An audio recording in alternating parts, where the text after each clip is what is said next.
Hey, what's going on? If you saw my last video, the unbox video, I unboxed the Eastwood Versa-Cut 40. Kind of just showing what was in the box because I know I couldn't find anything, when I was looking for the plasma cutter that was going to show me. So also said I would do a little test video so you guys can see, what it can do. That way, if it's the right plasma cutter for you or not. So I got everything set up. Pretty much all you got to do is, it's pretty easy to set up. Pretty simple. You connect the air to the gun, which is all the way to the left on the plasma cutter, and you use a wrench to do that. Then you've got the electrical wire, which is pretty much what sends the electricity to the contact tip, and that's just a little hand knob. And then you've got the trigger wire and cable assembly, and that just screws on. It's like a little can plug.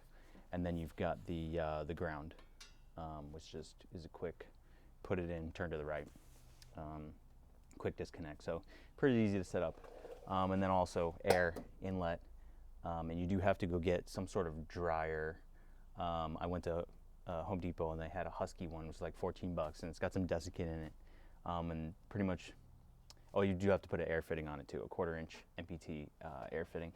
But the dryer just keeps oil and water out of the air coming into the plasma cutter, because how plasma works is you've got an arc, and then you've got compressed air going through the arc, and that creates the plasma.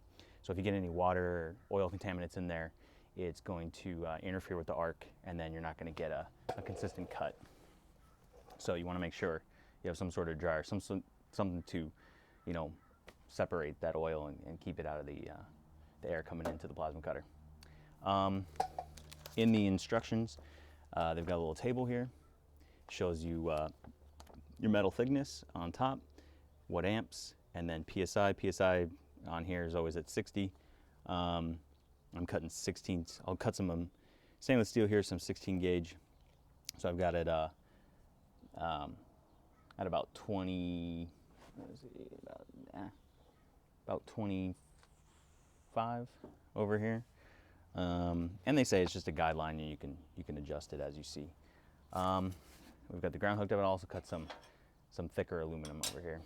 But yeah, that's pretty much it. It's pretty simple, and I want to make sure. Probably the best thing to use is a welding helmet, only because you have the especially auto darkening, because then it's gonna work for the arc. So got it turned on there.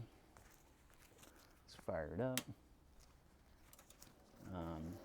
Also, you need to connect it to a plug that has its own. So I know, well, the way my house is wired, I have to connect this up to a separate plug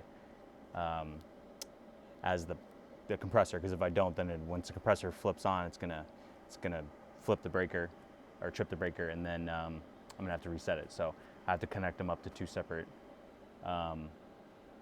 Pretty much, each plug has to have its own breaker, and they're 20 amp in my box. So I got that all hooked up. All right, should be ready to go. A little power light here, and then there's an overload light for if you go out of its duty cycle. So I'm gonna do a straight cut here first, and then we'll do a round circle cut.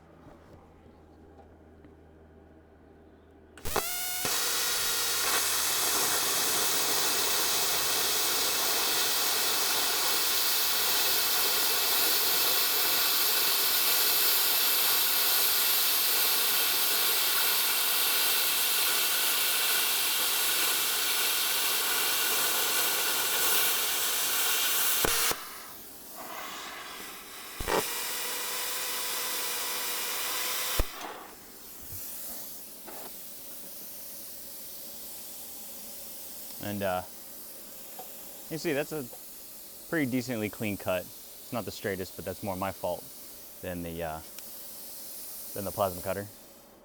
And with a little bit of practice and a little bit of tweaking with the amperage, I'm sure you can get that even cleaner and have very minimal finishing at the end. Because that's really the whole point of a plasma cutter, is you want minimal finishing, because you might as well just cut it with a cutoff wheel. But you kind of have to have everything in your arsenal, you know. I'm sure, you know, by metalworking, you gotta have cutoff wheels and die grinders, and that way you have everything, and you have, you know, reciprocating saws, and that way when you go to cut something, you have many different options on how to cut something, and that so you can get in tight corners, you can do straight cuts really easily. So it always helps to have everything. I'll do a circle now, so you can see the piercing capability. Has a high frequency start, so it allows it to pierce the metal pretty easily.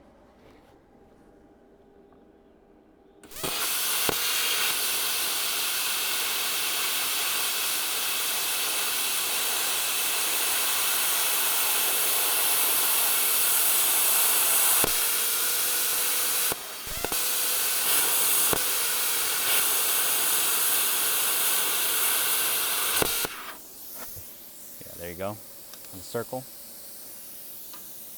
Now we'll do some aluminum, and this is 1/4 inch, so we'll go raise that amperage up a little bit.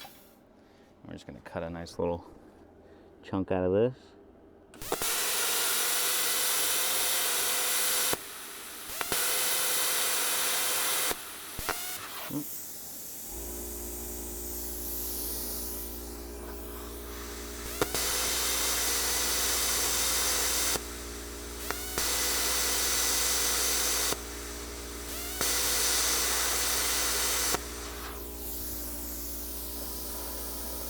Got some more amperage here. This doesn't seem to be enough, but like I said, it's a guideline. Also helps connect the ground.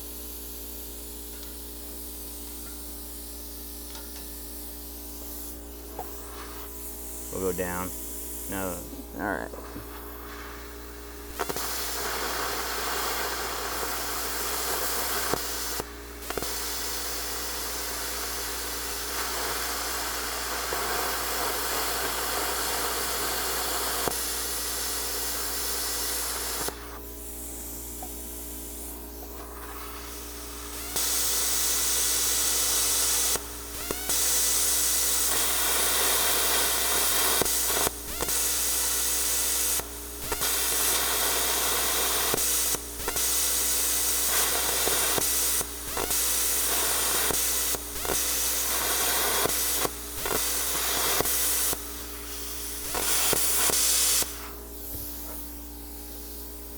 Probably need to do some more.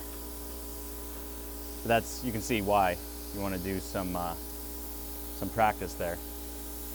Probably a little bit more amperage, and probably wait for that air to fill up. But it wasn't as clean of a cut as the thinner stuff. So I'm sure with the thicker stuff, that's where this capability of this thing kind of drops off. But you know, anyway, you get the idea. But yeah.